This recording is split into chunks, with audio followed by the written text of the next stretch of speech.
Bem, então vamos falar sobre Jesus aboliu a lição do Velho Testamento. Quem disse isso? O apóstolo Paulo, 2 Coríntios, capítulo 3, versículo 14. Mas o versículo 13 diz assim: E não somos como Moisés, que punha um véu sobre a sua face, para que os filhos de Israel não olhassem firmemente para o fim daquilo que era transitório, passageiro. Mas os seus sentidos foram endurecidos, porque até hoje, o mesmo véu está por levantar na lição do Velho Testamento, o qual foi por Cristo abolido. Veja, Cristo aboliu a lição do Velho Testamento. Isso é uma afirmação que Paulo, pelo Espírito Santo, está trazendo para a igreja. E o que é abolir? Bem, a palavra abolir significa anular, suprimir, pôr fora do uso, fazer cessar, derrubar, demolir, derribar, lançar abaixo, dissolver, revogar, reincindir. Então a lição do Velho Testamento, a lei, ela foi reincindida, abrogada, anulada, cancelada, cessada, desfeita, invalidada, revogada. Quem disse isso? Jesus, na vida do apóstolo Paulo. Então, o termo abolido se refere a algo que foi eliminado, revogado. Então, a lição do Velho Testamento foi revogada. Por quê? Bem, Lucas 16:16, a palavra é muito clara quando diz assim, a lei e os profetas duraram até João.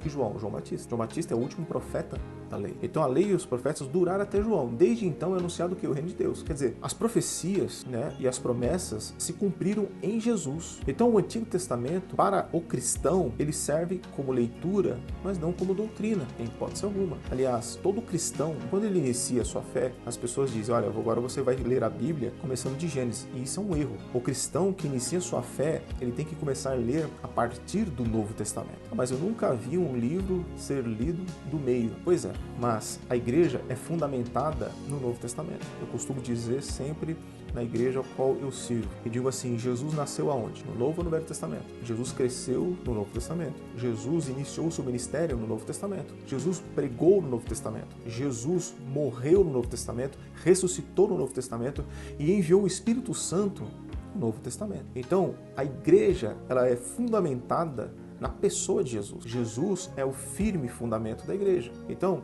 Jesus está onde? No Novo ou no Velho Testamento? Jesus está no Novo.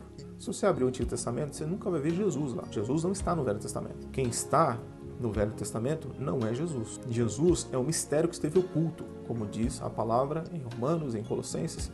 Jesus, ele aparece no Novo Testamento e ele disse com muita clareza, antes dele subir aos céus, ide por todo mundo e pregai o Evangelho. O Evangelho é o Novo ou o Velho Testamento? É o Novo Testamento. Então, por que eu estou dizendo isso? Porque se a igreja não faz essa separação, e a igreja normalmente ela não faz, começa a criar confusão. Então, hoje nas igrejas existe talite, Arca da Aliança, Mezuzá, candelabro e muitas outras coisas que são do Antigo Testamento. Por quê? Porque a igreja ela não consegue discernir entre o Novo e o Velho Testamento. Então, quando uma pessoa se converte, eu tenho a oportunidade de conversar com ela, assim como eu estou falando com você, eu digo, permaneça no Novo Testamento. Leia o Novo Testamento. Por quê? Romanos 1,16 diz que o Evangelho, ou seja, o Novo Testamento, é o poder de Deus para a salvação de todo aquele que crê. Lá em Efésios capítulo 1, versículo 12 e 13, 14, lá vai dizer, com o fim de sermos para o louvor da sua glória, nós que esperamos em Cristo, em quem também vós estáis. Quando que eu estou em Cristo? Versículo 13, Efésios 1,13. Depois que ouvistes a palavra da verdade, o evangelho da vossa salvação. E tendo nele também crido, você é selado com o Espírito Santo da promessa. Então, o cristão que permanece no Novo Testamento, ele vai ouvir a palavra da verdade, ele vai crer na palavra da verdade, que é o evangelho, e crendo, ele é selado com o Espírito Santo, ou seja, ele é garantido.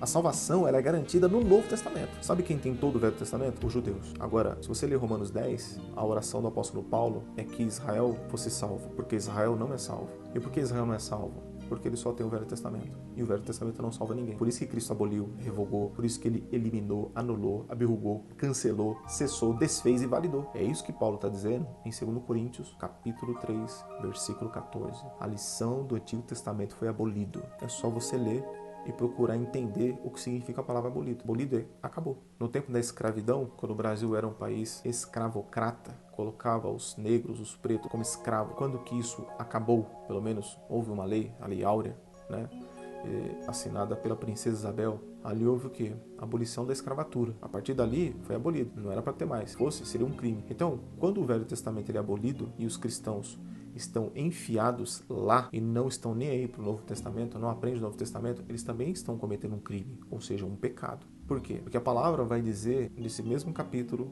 no versículo 6, que Jesus nos fez ministros do Novo Testamento. Quem disse isso? O apóstolo Paulo, inspirado pelo Espírito Santo. Ele deixou muito claro quando ele disse que somos ministros do Novo Testamento. Então, quando o cristão ele prega e vive o Velho Testamento, ele não é obediente a Cristo. Então, a igreja deveria repensar a maneira como enxergam as coisas na própria Bíblia, porque eles deveriam se atentar. Se você ler 2 Coríntios capítulo 3, é só você ler, não tem interpretação. É o literal que está lá mesmo. Ele nos fez capazes de ser ministros do Novo Testamento. Ponto. Jesus falou de por todo mundo pregar e o Evangelho. Ponto. Ele aboliu a lição do Velho Testamento. Ponto. Então é uma coisa muito clara, que a igreja deveria se atentar. O Velho Testamento então não presta? Lógico que presta. Seria louco dizer que não vale nada, não é isso. Não é isso a questão. A questão é colocar cada coisa no seu quadrado. Então o Antigo Testamento ele serve como diz Hebreus 10, como sombras, alegorias e figuras, exemplos. Tem histórias maravilhosas lá, tem exemplos bons e ruins. Então o que nós precisamos entender como igreja é que Jesus é o parâmetro, Jesus é a principal pedra da esquina, que a palavra fala.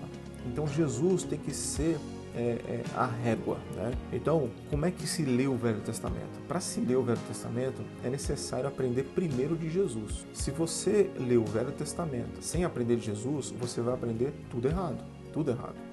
Então, veja, quando você pega Jesus, entre aspas, quando você vai no Velho Testamento, você tem que ir de mãos dadas com Jesus. Porque o Evangelho é que vai dizer para você, olha, isso tá certo, isso tá errado, olha, isso aqui não tem nada a ver comigo, isso aqui sim, isso aqui tem a ver comigo. Então, quando você entende o Novo Testamento, aí não tem nenhum problema você ler o Velho Testamento. Mas se você não compreender quem é Jesus, quando você lê o Antigo Testamento, você pode errar feio. Por quê? Porque tem muita coisa no Antigo Testamento que Jesus não concorda, mas tem muita coisa mesmo.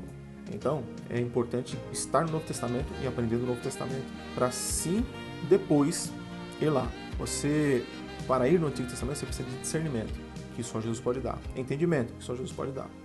Senão, você vai comer gato por lebre, como diz o ditado. Amém? Deus abençoe poderosamente sua vida, com poder e graça, e até a próxima, em nome de Jesus.